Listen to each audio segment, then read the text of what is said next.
Hi everybody, welcome to my channel. My name is Margaret Ellis Raymond and I'm an author and I was born with tricuspid atresia. This series of videos is to thank all mothers of CHD children. The human side of congenital heart conditions is often buried by the medical. I hope this series of videos brings comfort and answers. If you enjoy, please subscribe as that helps me reach more people who might benefit from this content. Happy Mother's Day. Hi, it's nice to meet you. Hi, you too. So, can you tell us your name and then a little bit about your child? So my name is Jade-Marie and my daughter is called Dawn-Louise. She is 10 years old and she was born with only half a heart, a condition called Hypoplastic Left Heart Syndrome.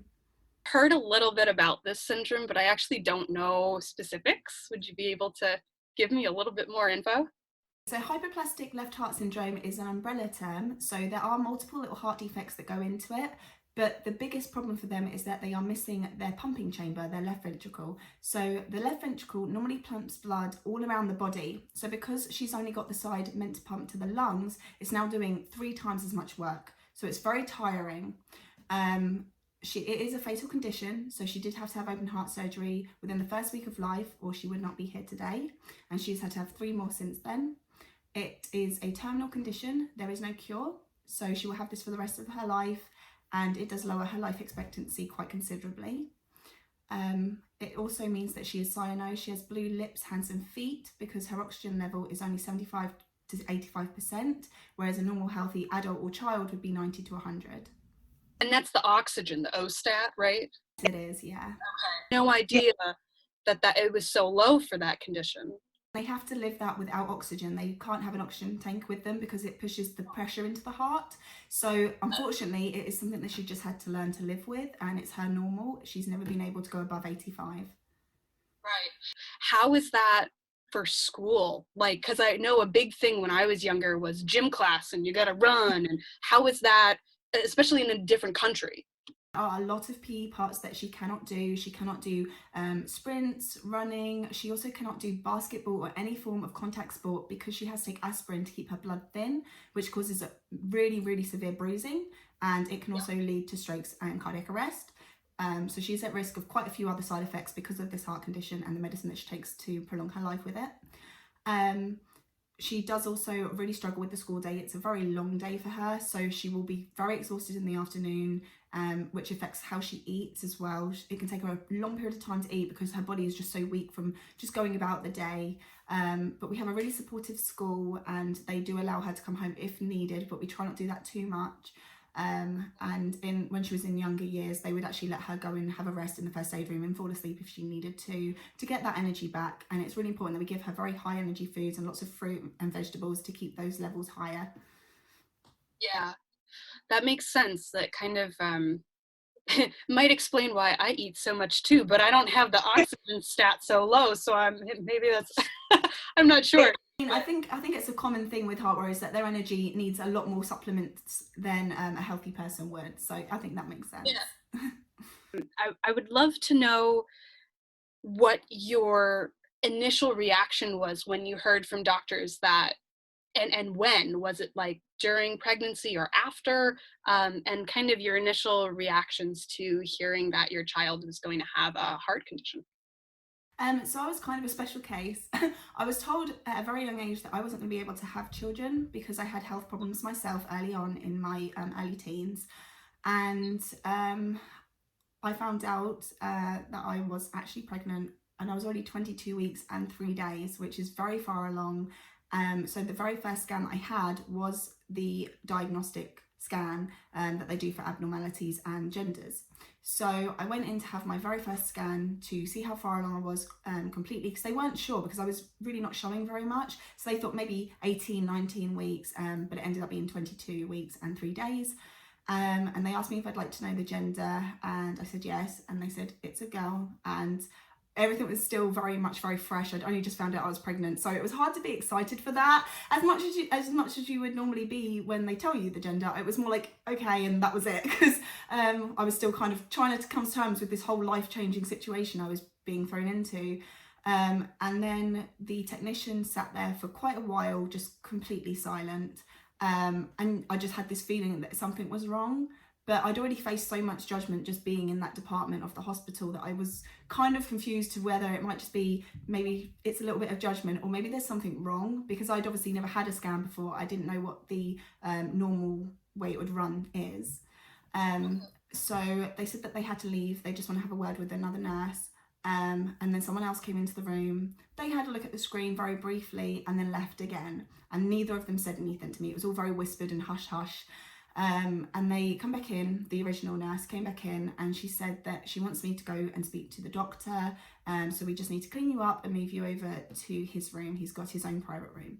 So they cleaned me up, and we went across the corridor to a Dr. Jolly, ironically.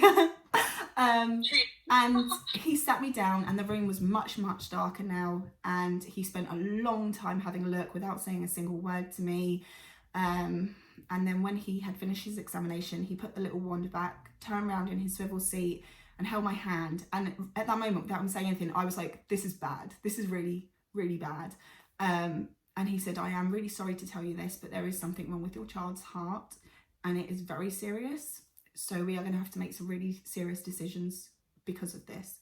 And he started listing off, you know, words I'd never heard before: hypoplastic left heart syndrome, surgeries, ductus arteriosus, and all these big heart words that I'd never even heard, let alone knew what they meant.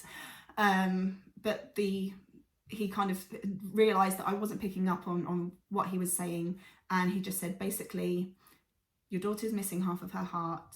She is going to need surgery to survive. You need to make a decision whether you want to continue with the pregnancy and go ahead with the surgeries, go ahead with the pregnancy, but then let her pass away in the first week of life naturally, or we can do a late termination where you would give birth to her and we would inject her to stop the heart beating. And I left there just so still, because it was so much in one day to learn. And I was 16 at the time, so that is like big life and death decision for somebody else's life.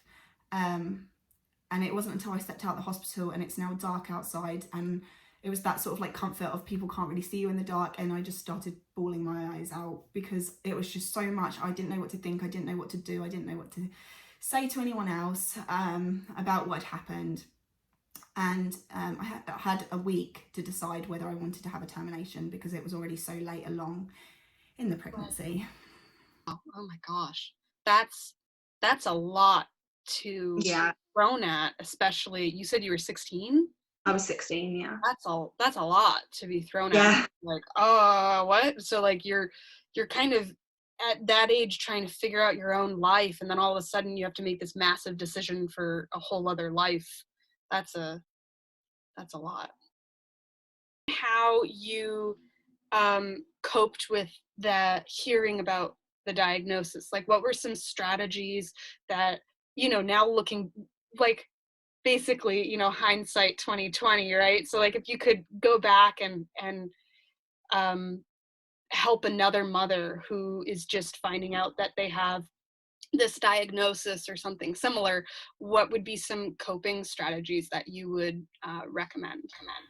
I would definitely say stay off of Google. I think that was the worst thing I did. The only thing I had access to was Google, and I don't know why, but it just leads you down the worst possible rabbit holes for this condition. So I would say stay off Google. Speak to your doctor about your child and their specific condition, because every HLHS condition is slightly different because it is an umbrella term. They're not all exactly the same cookie cutter conditions. So stay off Google. Listen to what your doctor says about your child, because it's always going to be different to somebody else's. And that your journey is always going to be different to somebody else's. The surgeries may be the same, but we all follow our own little pattern as well. One of the things that I definitely really wish that I had done was reached out with other heart mums, ones that were pregnant around the same time as me, to share that experience with somebody who does understand it, and to also go out and meet other families with older children, whether that be just a year old or much older.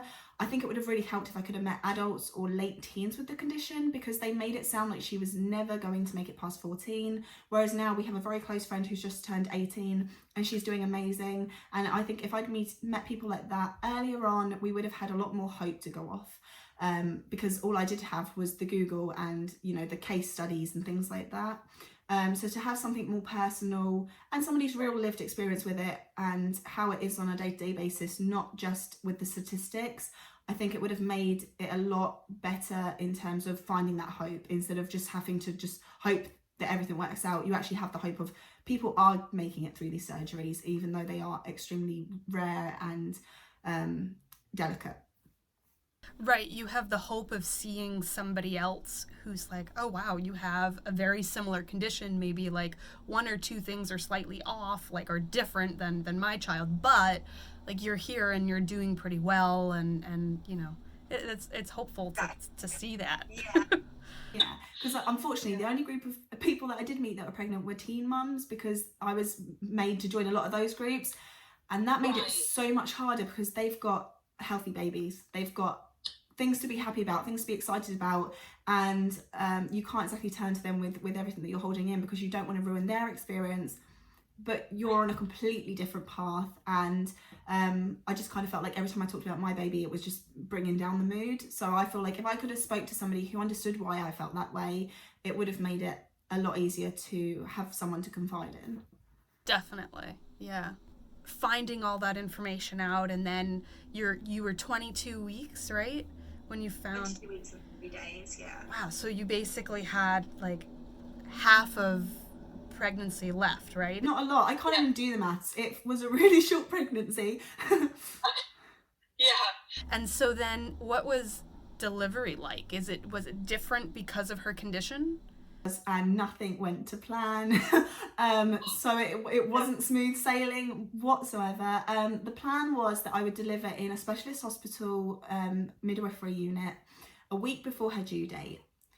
She was due on the 29th of March 2010, and on the 22nd of March 2010 at 11 o'clock at night, I started getting back pain, and I didn't think much of it at first because I had a spinal injury anyway. But then I was like, yeah, I don't think that's what this is. So I ended up having to get in the back of a taxi, which is not the healthiest situation to be in, and go to our local hospital, which were not prepared for a child like Dawn-Louise. They did not have the equipment to deal with a child like Dawn-Louise. So we get there and I am in incredible amounts of agony. So they had the gas and air up very, very high to cope with the fact that it was pressing against my injury and the contractions. It was a lot of pain and I really wasn't dealing with it very well at all. And Dawn-Louise, bless her, she wasn't dealing with it as well either, and her heart rate started to show concern. So they made decisions that I was not aware of because I was so passed out on the gas and air that I wasn't actually conscious anymore, and I was sort of in and out of consciousness with every contraction. So once they got the pain numbed enough that I didn't feel the contraction, I was just out cold. So I went from laying in a room with many doctors and nurses and machines hooked up to me. The next thing I knew, I was under really bright lights. There were like 5 floating heads above me and they're just telling me to breathe as they lower a mask onto my face. Little did I know at the moment it was a cesarean I was about to have. I didn't find out until I woke up. So it was a very scary, very intimidating situation because obviously they had to worry about Dawn-Louise. They didn't have time to wake me up. They didn't have time to talk to me about it. They just had to get her out. So I wake up and it was 12 noon when I woke up. I found out that she was born at 2:18 in the morning. So I'd been asleep for a considerable amount of time after that.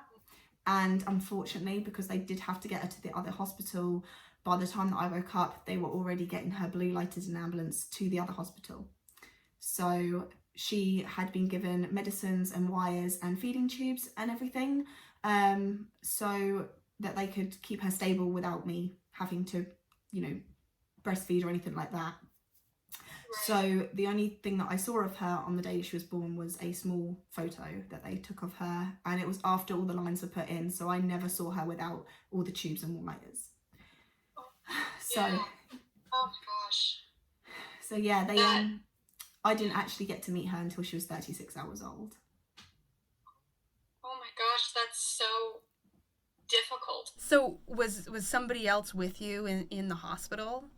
My mum was. It wasn't planned that she'd be a part of my birth journey, but seeing how bad things were going, she did not want to leave me in the room with a load of doctors by myself. I blame her. Yeah. So she was there when I woke up. She couldn't stay with Dawn-Louise, unfortunately. Okay.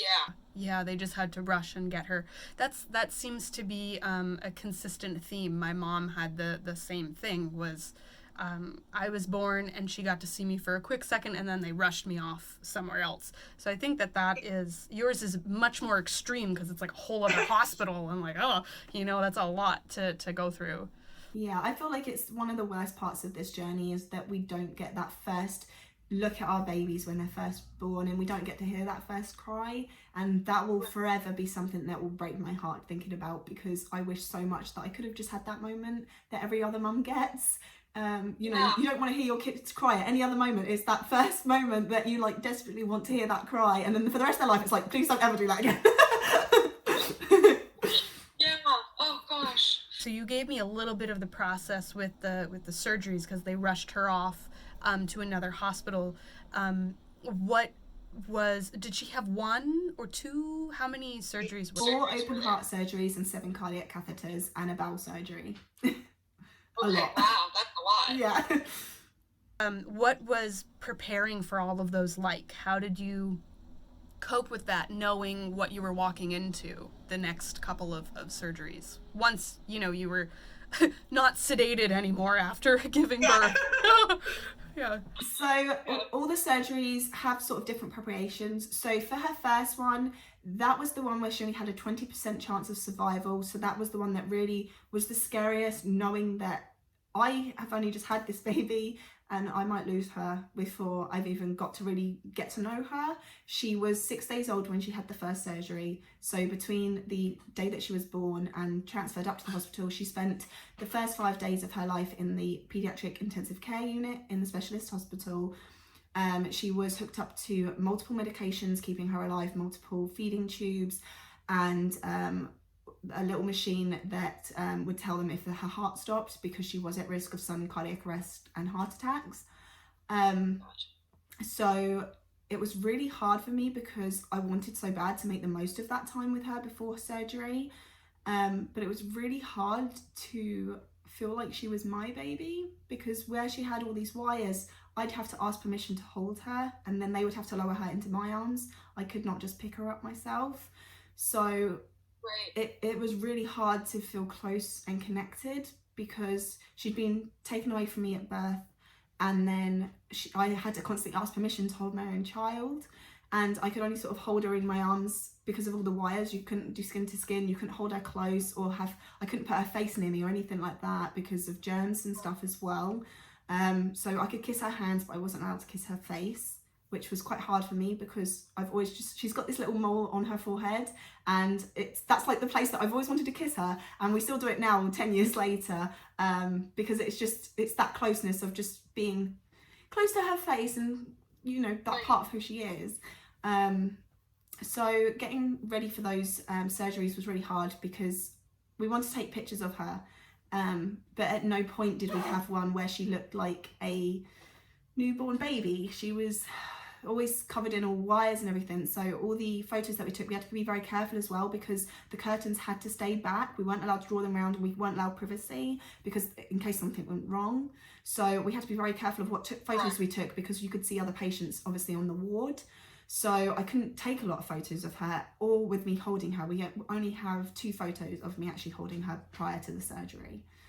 So it was just sort of making the most of those days, and they didn't really go into depth too much with what they would actually be doing during the surgery, because it is so complicated. They just said, we need to put a tube in called a BT shunt, and that will keep a hole open in her heart so that blood can move around, because there's this patent arteriosis that closes after birth naturally, and once that closes, her blood supply would be cut off to the lungs.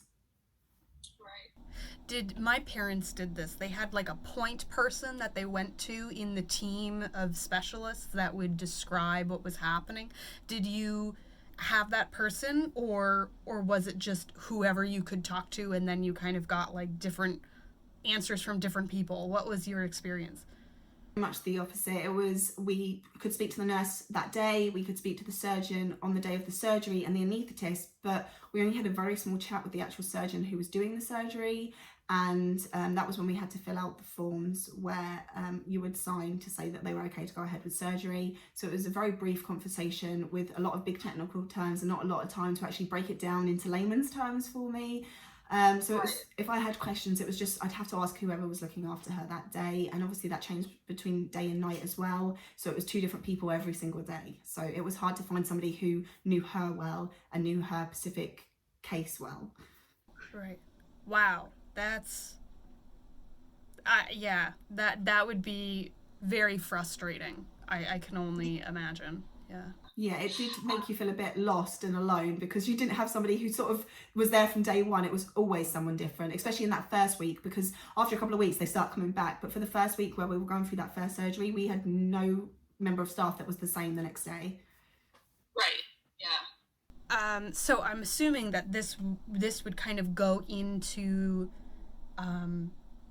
kind of what we just talked about would probably go into this answer for this question, but is there anything that you wish you had known before the surgeries or before giving birth that you know now but you didn't know then? I think the biggest thing that stands out to me now is I wish that somebody had told me her chest would be open, because it was extremely hard to see her like that. So what happened was, after she came back from the open heart surgery, and she'd been down for 10 to 11 hours, so it was a long day, and I was very tired by the end of it. She went down at about 6 o'clock in the morning, so I can't do the maths, but she came out very late, maybe 11 at night, something like that. And I came onto the paediatric intensive care unit where obviously she'd been before, so the environment was familiar, but everything else was very different. So she was in a different spot this time, and I was not prepared at all for what I was going to see when I walked in. She had, her literal chest was left open and there was a thin membrane covering it. So I could see her heart and you could see it beating and you could see how absolutely tiny it was. And she had 3 chest tubes in, draining blood and fluid. And she had a ventilator in, and her face and her body was quite swollen and puffy from the fluid that had built up during the surgery. So she didn't look like the same child she did when she went down, and there was just so much visible blood. And no one had really told me that that's what she was going to come back with. Like, I did not know that she was going to come back with an open chest. I kind of assumed it would be like you'd see on TV where they've got scars, and I'd never seen somebody go through surgery before. So for it to be my own baby who was just 6 days old, it was a massive shock. And I didn't have the best support in the hospital because people were so unhappy with my age and they weren't afraid to show it, unfortunately. So when I stood there and I was starting to sort of break down and really struggle with what I was seeing, they said, we can cover with a blanket if that helps. And I was like, yeah, please, I can't look at it right now. I can't believe that they never told you. That doesn't sound like good. I hope it's better now, like for people who are going through this now. I've spoken to other heart families and they were aware of it, so it might have just been something that was forgotten that day. But it's definitely something that I wish I'd known. I wish I'd seen pictures of so that I could prepare, because seeing another child go through it is hard enough, but when it's your own, it's so much more painful. So I feel like if I'd at least seen what it looked like on another child, I could cope a little bit better with seeing my own child that way. And when I agreed to them putting the blanket over, they did say, you need to get used to this. She's going to be like this for a while. They hadn't taken the time to think of how hard it was for me, because obviously they see it every day. So I felt really guilty that I couldn't handle seeing my baby that way. And that guilt is something that I've kept like all this time. I didn't want to have photos of her in that state. I couldn't look at her in that state for a good couple of days because it was just so shocking. My mum did end up taking a photo of her for me, and now it's something that I cherish because that was the day that her life was saved, and it means so much to me now that it is something I do want to look back on now, but at the time I just couldn't handle it at all. And I actually remember a really poignant moment a couple of days after she'd come out of the surgery. They had the radio going and it was playing that song by Rihanna that literally says, "I can see your heart beating through your chest." And I just burst out crying again because it was exactly describing what I was looking at. And it was it wasn't something that you were expecting to hear, and it was just another one of those moments where it's just like, this is real. Because I was still getting used to seeing her this way, even though it had been a few days. So yeah, if I could go back, that would be the one thing that I would have prepared myself for. And even if I'm thinking for moms who are like, whoa, that's too much, I never want to see that, there's probably something, hopefully now, where you can tell the team that's saving your child, like, when you bring her or him back into the room, can you please make sure it's covered? Like, I can't handle that, or like, I don't want to, I'm not ready yet. I think hopefully that is something that they do now, because that's quite a shock. Even if it can't stay on the whole time, because obviously it does add weight, and the reason that they leave the chest open is so that the fluid doesn't crush the heart, because they do have so much fluid build up. So obviously they can't have like a really thick blanket or anything covering them constantly, but I feel like just in that initial moment straight away they could have done that, so that I could just see her first ventilated, because that's one thing on its own that was quite scary. And then to slowly pull the blanket back once we'd sort of, got settled, instead of it being the very moment I see her again after 11 hours apart, because apart from the day where I couldn't see her the day she was born, that was the next longest period with me not being with her. I'd sat by her side constantly, morning up until I had to leave, because where it's a paediatric intensive care unit, you do have to leave the ward at night. But I was with her the whole day, every day, up until the surgery. So it was a big change of that, and I wish that they'd respected how hard that was to see for the first time, even though they're obviously the veterans in dealing with it. Right, exactly. They're just so used to it, they don't think about, not all of them think about that. Do you have any general advice or any specific advice for any moms, other than what you've already described, for moms who know they're going to have a child with any condition, or specifically the condition you're talking about? So I would say one of the things that I think is really important is that at the beginning, when all of this is new to you, it's very easy to be like, I can't do this, I don't know how I'm going to do this. But you will figure it out, because it will become your normal, and you'll learn all these things that you've never even heard of before, and it will become so normal to you that you don't even second think about the decisions you're making day to day. And it might not get easier, but the way that you cope with it will become easier. Not doubt yourself, not doubt your ability to cope with it. It is going to be new at first, and it will be hard, but as time goes on, you'll become the pro at this, you'll become the advocate, and you'll be the one that knows your child best inside and out, and all of their medical history will just roll off the tongue whenever it's asked about, and you won't have to worry so much. And the situations might not get easier, but the way that you cope with them will, because you would have learned how to cope with anything that's thrown at you, and those really hard days become slightly easier. Do you want to share any organizations, even your own YouTube channel, that you want to that you want to share for others as a resource, or any other organizations that you would recommend? So I have a few. So we do have our own YouTube channel called Archer Adventures, where we do vlog day-to-day life as well as the darker days in hospital, to give people a real idea of what it's like at the highs and the lows. And last year we also started a group of called Team Heart on YouTube. It's an Instagram page, and that is full of different defects, different age groups, so you can really get a varied idea of what life might be like for your child or yourself if you are late diagnosed with a CHD. And one of my favourite charities in the UK is Little Hearts Matter. They are purely single ventricle. They're amazing. Every year they hold a massive open day where you can speak to surgeons. They'll talk you through new surgical developments, and the kids get to go off on their own, be independent with other heart warriors, and they get to do fun activities but also learn about their heart, and it gives them that really great level of independence where I'm going to learn about me and my condition, and I'm going to make friends who understand me without the parents around watching. The parents get to go and sit down at a conference and learn about things in a more technical term. So they're a great organisation, and they are really great at bringing families together. And if you reach out to them with DLA worries, or you want to meet other families, they can help you with all of that. And they also have a really amazing helpline where you can phone up and just chat with them if you need to. Awesome. Great. Oh, that's so exciting. Well, thank you so much for interviewing, being willing to interview, and it was so nice to speak with you. It was so nice to meet you too. Thank you so much for letting me do this. I'm a bit nervous, but I'm really glad I did it. Yeah, I'm glad you did too, and I think your story is going to help a lot of mothers out there. So, I know we're recording way ahead of time, but I'm just going to say Happy Mother's Day. Actually, it's a bit late. We celebrate it in March.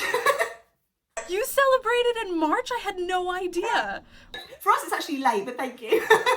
Oh, well, happy late Mother's Day. I had no idea. Yeah, we have it on a Sunday in March, so yeah. Interesting. What day is it in March? Sometimes it changes. It's normally around the 14th though, so sometimes it actually ends up being on my brother's birthday, which he's always loved. That's so funny. Okay, cool. Awesome. Well, happy late Mother's Day to you, everyone in the UK. And I hope that, I know that this video will bring a lot of answers to people who are starting this journey, or just bring some comfort for those who have had this journey and haven't seen content like this out there. So if you guys want to subscribe to Jade-Marie's YouTube channel, I'm going to put the links in the description and also probably up on the top here. So feel free to do that. And it was great to speak with you, and it was nice to meet you.